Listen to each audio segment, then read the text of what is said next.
ego iki gikorwa abahamagara kugishikira n'umuntu wari we wese n'umuntu wari we wese si gikorwa c'abakenyezi gusa mbere kimwe mu bintu byatangaje uno munsi tutahora tubona nuko abagiye baratuzanira n'utwo dukoresha uno munsi arabashinga ntahe hamwe n'imisore ni ikintu tutari tumenyereye cyane kubona mu bijanye novuga nti n'igikorwa kijanye n'ubuzima ndoragitsina kandi biradutera intege gose kuko twebwe mu ishamwe iwacu tuko turigisha ntidwagara ku bakenyezi gusa n'abigeme ariko turigisha n'abahungu n'imisore n'abavyeyi kuko ni bose rero igikorwa gihamagariwe umuntu wari we wese ashobora kugira ico aterereye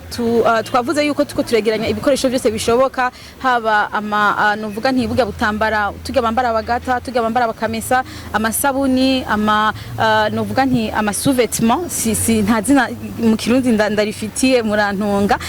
ego dozo two munsi egome rero twegeranya ibintu by'ubwoko bwose bitandukanye uno munsi twariko turagira novuga nti kwegeranya muri rusangi kugira ngo osi tunamenyeshe n'abantu twigisha abantu mu mihingo itandukanye ariko ikiba kizobandanya cyo kwegeranya abantu bashobora kubituzanira aho dukorera bashobora kudutelefona barashobora kuturondera inyuma y'iki gikorwa tumaze kubona ibyo twegeranije ko bingana socha tugira isho bita identification kurondera abantu igitigirisha abo tuzobiha yego nkuko mwavyumvise tuzobiha ige miryango yatwawe n'imyuzure y'amazi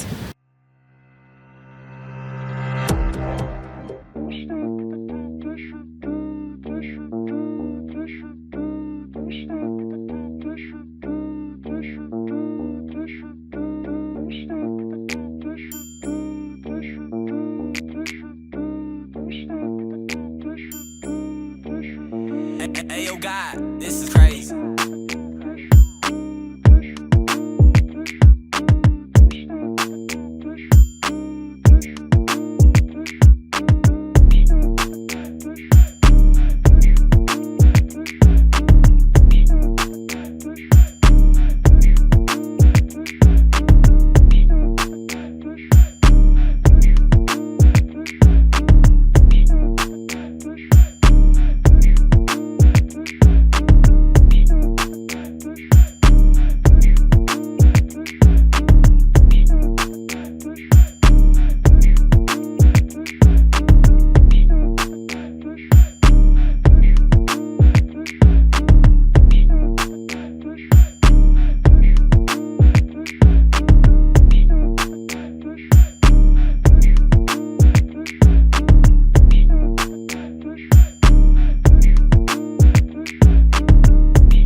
Ego ku mazina nitwa muganga Pachisa lakini irambona nkaba yije nsanzwe serukira imbere y'amategeko ishiramwe we up for future benshi bamenyereye mu mpfunyapfunyo nka Wolf Burundi. Ego Wolf Burundi ni ishiramwe ryatanguye mu mwaka wa 2019 hanyuma ritangura gukorera imbere y'amategeko yemewe n'amategeko mu mwaka wa 2020 turamaze imyaka ishika kuri 5 dukora ku mugaragaro rero nishira hamwe rikorana n'ugwaruka abana bakenyezi rigakorera novuga nti ku mice itatu turakorera mu bijanye n'ivyindero turakorera mu by'uburongozi turakorera no kubijanye n'ivyiterambere rero kimwe mu bintu dukorera ko cyane kandi ari naco cyazindukanye no munsi turakorera ku bintu bijanye n'indero ndoragitsina akaba ari kimwe muri ivyo rero dukorera ko murazi ko indero ndoragitsina irimo ibintu byinshi bitandukanye turakorera ku kintu bita ubutsinyanka canke amaregle bivana nuko bamwe canke abandi babivuga ariko rero nico kintu nyamukuru mbere gisa nico catanguje ishiramwe ryacu twatanguranye dukorerako akaba naco mbere catuzindukanye uno munsi. Ego uko umwaka utashe harahimbazwa ku itariki ya 28 ukwezi kwa gatanu muri Rusama umunsi mpuzamakungu wahariwe novuga nti amagara meza ajanye n'ivy'ubutsinyanka rero uwo munsi mwishiramo giwacu nkuko musanzwe mwavyumvise yuko dukorera cyane ku ico gisata twama tuhimbaza kandi rero tuhimbaza ugutandukanye uyu mwaka icivugo kivuga ngo isi novuga nti muri mu gifaransa bavuga ngo un monde favorable aux règles canke period friendly words muri mu rw'icongereza. Ngerageje kubisobanura mu kirundi novuga nti ni nk'isi iha amahirwe meza canke sinzi ko ariko no bivuga kubijanye canke isi yiteguriye kubaho neza kujanye no mu bihe vy'ubutinya nka kubigeme n'abakenyezi. Rero uno munsi twebwe ntitwashimye kuwuhimbaza kuri iyo tariki ya 28 Rusama, ariko twavuze tuti reka tubigire uno munsi tariki ya mbere z'ukwezi kwa gatandatu ko ari umunsi abantu benshi bataba bari ku mirimo, hanyuma tuca duha intumbero yuko muri ya ntumbero yo gushira mu ngiro ico civugo cy'uyu mwaka ko twegeranya ibikoresho abigeme n'abakenyezi bakoresha bari mu bihe by'ubutinya nka mugabo tukavyegeraniriza imiryango muzi yahuye novuga n'ihindagurika ry'ibihe by'imizurire y'amazi hirya no hino mu gihugu cyacu cy'u Burundi. Rero tukavuga tuti ni muri ya ntumbero yo gushira mu ngiro ico civugo cy'uyu mwaka kivuga ngo dutegure isi iha amahirwe meza yo kuba mu bihe by'ubutinya nka. Rero murazi ko abigeme canke abakenyezi iyo bahuye n'iyo myizurire amazu arabomoka, ubuzu bwa sugumwe aho abakenyezi n'abigeme bihindurira byose birabomoka, usanga rero amahirwe atagikunda. Nico gituma twavuze tuti reka tutegure ico gikorwa cyo kwegeranya ivyo bikoresho bakoresha bari mu bihe by'ubutinya hama tuzobibashikirize.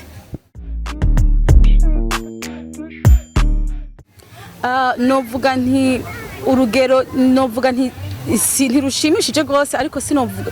ndashobora no kuvuga nti ni urugero novuga rushimishije kandi rudashimishije kumbure n'isigoye gatoya. Novuga ntirushimishije kuko abenshi bagiye baratangura igikorwa cyo kuvuga kuri ibi bikorwa bijanye n'ibihe by'ubutinyanka. Hari ababitanguye imbere yacu gatoya bagiye barabivuga. Ubwa mbere murabona yuko ikintu cyose kijanye n'ubuzima ndoragitsina ni ibintu bitavuga cyane ngaha mu gihugu cacu uravye imico yacu, ariko novuga rero nti urugero ni gwiza kuko ubu biravugwa tugitangura abantu baratuvuma ku ma réseaux sociaux canke ahandi bakavuga ati ivyo bintu mwubahutse kuvuga sivyo, ariko uno munsi turabona ko abantu barugurutse bariteguye kwakira inyigisho zacu. Novuga rero ati kurwo rugezo rw'inyigisho tugeze ku rugero gwiza, ariko tuje naho kuri rwa rugero rwo kuronka ibi bikoresho toshaka kuvuga yuko urugero atari gwiza na gato, kuko murabona yuko iduga ry'ibiciro rigenda riraduga ku bintu vyose, ku bikoresho vyose. Rero nakagatambara nako nyene bakoresha bari mu butinyanka karaduze igiciro cane gose. Mu vyigwa vyagiye birakorwa biragaragara yuko abigeme, tuvuge nk'akarorero k'abanyeshuri bari mu mashuri abigeme 4 kuri 10 barasiba buri kwezi iyo bari mu bibihe. Rero bisigura yuko vyerekana yuko urwo rugero sigwiza mu kubijanye no kuronka ivyo bikoresho abigeme canke abakenyezi bakoresha bari mu bihe vy'ubutinyanka. Nico gituma navuze nti urugero ni gwiza kandi sigwiza mu mpande zose bivanye n'isho dufatiyeko. Ego novuga nti biri mu mishe itandukanye, kuko iyo umwana w'umwigeme ari mu gihe c'ubutinyanka na cyane ko dufatiye ku banyeshure aragira ibihe, hari ibihe biza imbere yaho, hari ibimenyetso bindi bizanana n'uwo muhango nyene, hariho n'abagira ibindi bimenyetso inyuma y'uwo muhango. Rero novuga nti na cyane rero nk'abigeme bababara ugasanga kumbure kubera abarezi bataba barigishijwe neza canke bafise inyigisho zikwiye yuko hari igihe bishika ugasanga umwana arababaye cyane bigatuma asiba ishure. Rero novuga nti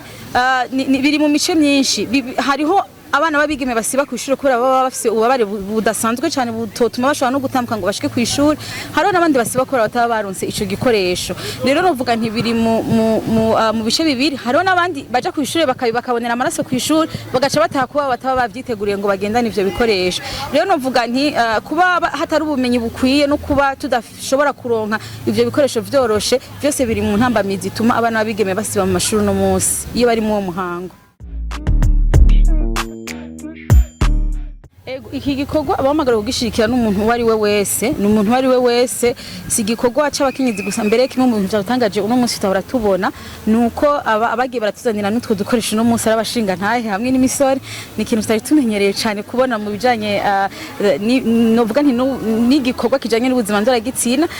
kandi biradutera intege gose kuko twebwe mu ishamwe iwacu tuko turigisha ntidwagara ku bakenyezi gusa n'abigeme, ariko turigisha n'abahungu n'imisore n'abavyeyi kuko ni bose. Rero igikorwa gihamagariwe umuntu wari we wese ashobora kugira ico aterereye.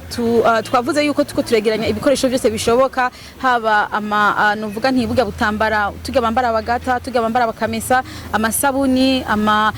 novuga nti ama sous-vêtements, si ntazina mu kirundi ndarifitiye murantunga. ego dodo two munsi egome rero twegeranya ibintu by'ubwoko bwose bitandukanye uno munsi twariko turagira novuga nti kwegeranya muri rusangi kugira ngo osi tunamenyeshe n'abantu twigisha abantu mu mihingo itandukanye ariko ikiba kizobandanya cyo kwegeranya abantu bashobora kubituzanira aho dukorera bashobora kudutelefona barashobora kuturondera inyuma y'iki gikorwa tumaze kubona ibyo twegeranije uko bingana socha tugira isho bita identification kurondera abantu igitigirisha abo tuzobiha ego nkuko mwavyumvise tuzobiha ige miryango yatwawe n'imyuzure y'amazi.